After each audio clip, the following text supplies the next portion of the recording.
is Ross Miola, and welcome to part 3 of Other People's Experiences at University Behavioral Center. Let's begin.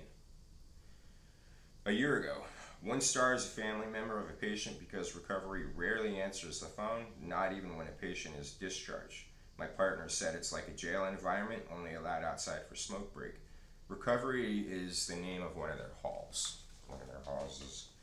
And now they store veterans there in that particular hall. A year ago, don't recommend this place for nothing. The staff are mean and you're basically locked in a room most of the day. You go, no privacy, staff don't listen to you. Miss Kim was probably the worst one in there. It took her almost an hour for her to give me a pillowcase.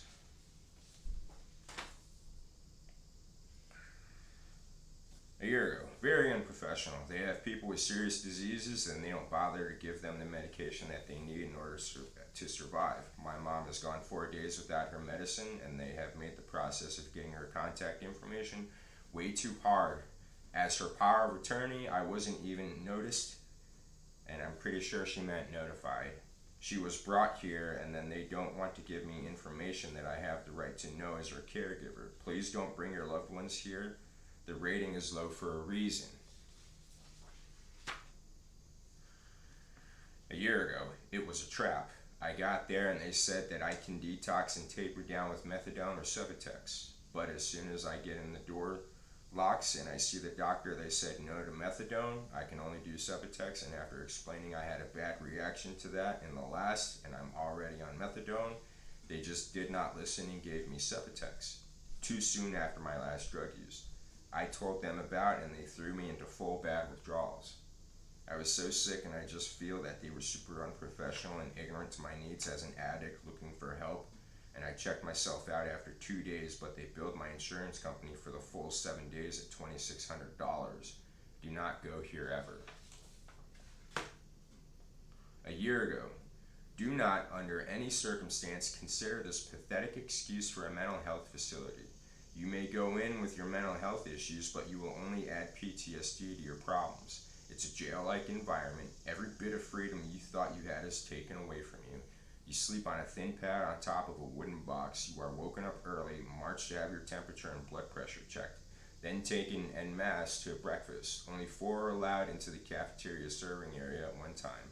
So if you're not in the front of the line, you will have little or no time to eat. The staff attitude is very much like you are inmates in a jail. Orders will be barked at you and you will jump immediately. The aggressive people get to the front of the line and have time to eat. The rest do not. You get back to your ward after breakfast and you are given a few minutes to use your bathroom, and then you are locked out of your room till late in the evening.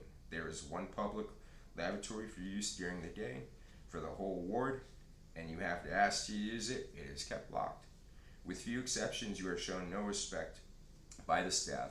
You must sleep with your door open all night, and every 15 minutes someone will shine a flashlight on your face. The staff will congregate in the hallways and socialize loudly right outside your doorway. Sleep deprivation must be one of their treatments.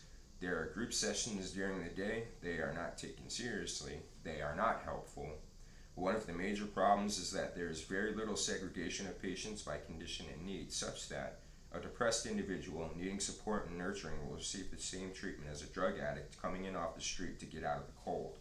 The treatment is geared toward the hardest of cases. If you need help with anxiety and depression, you will come out of UBH much worse than when you entered. It was painful to watch patients come in voluntarily, in need of help, try desperately to get out when they experience the environment. The ward was kept full at all times, even if that meant not releasing you until they had someone to fill your bed. I witnessed a young man who was a college student finally get approval for release after many desperate days of trying. He was refused to be let go because he didn't have a family member who could pick him up. I also witnessed another patient get released to a taxi. They will tell you lies to keep you there. If you are brought in under the Baker Act, they will coerce you into signing a document stating that you are there voluntarily. That way they can keep you until they are ready to release you. The threat is that if you do not sign the voluntary admission document, they will keep you there for the 3-day limit under the Baker Act and then bring in a judge to have you re-Baker acted. You are left with the mistaken belief that you can voluntarily leave if you sign that document. I had A number of patients had been to mental health facilities before and voluntarily admitted themselves expecting help. When they saw the environment was not helpful, they desperately wanted to leave. They were kept for days against their will. One young woman who had this experience was in tears constantly. It was sad to witness. There is a psychiatrist on staff who sees everyone. You stand in line outside his door to see him for 3 to 5 minutes a day. On a Friday, he told me that I would not be able to be released over the weekend because they don't process releases on weekends. On Saturday and Sunday, people were routinely being released as others took their places. Please do not consider UBH if you need help. A year ago, and I'm quoting somebody else here, I wanted to kill myself more when I was there. The nurses were honestly mean to us. The patients I met hated them, and one asked me why I was so depressed all the time. If I knew, I wouldn't have been there.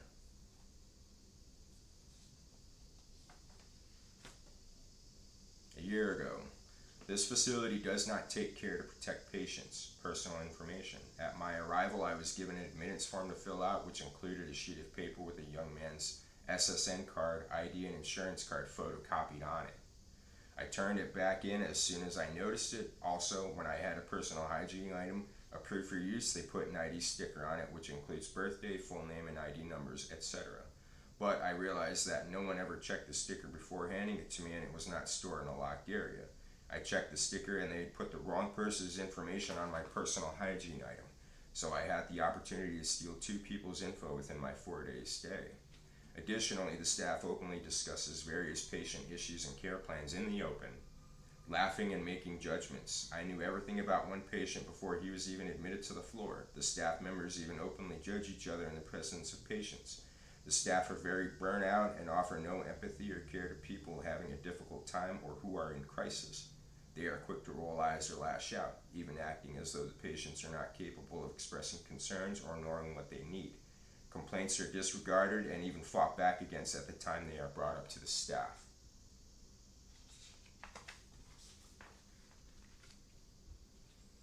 A year ago, my son is only 12 years old and he is like 5 foot and 110 pounds.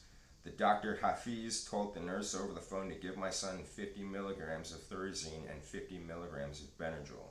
This is a lot for a kid like my son. I'm praying to God that my son wakes up tomorrow.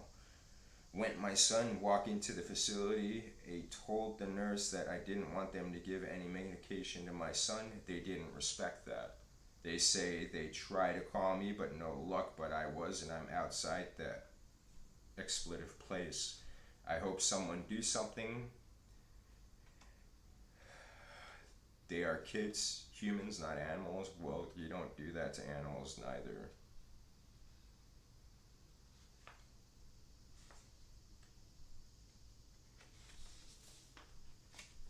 A year ago. Worst place to bring your family members with mental health conditions. Very disorganized. One of my family members was hospitalized here for 9 days, and I never received a call of what they did with the patient. They lost my family member in a therapy trip out of the facility.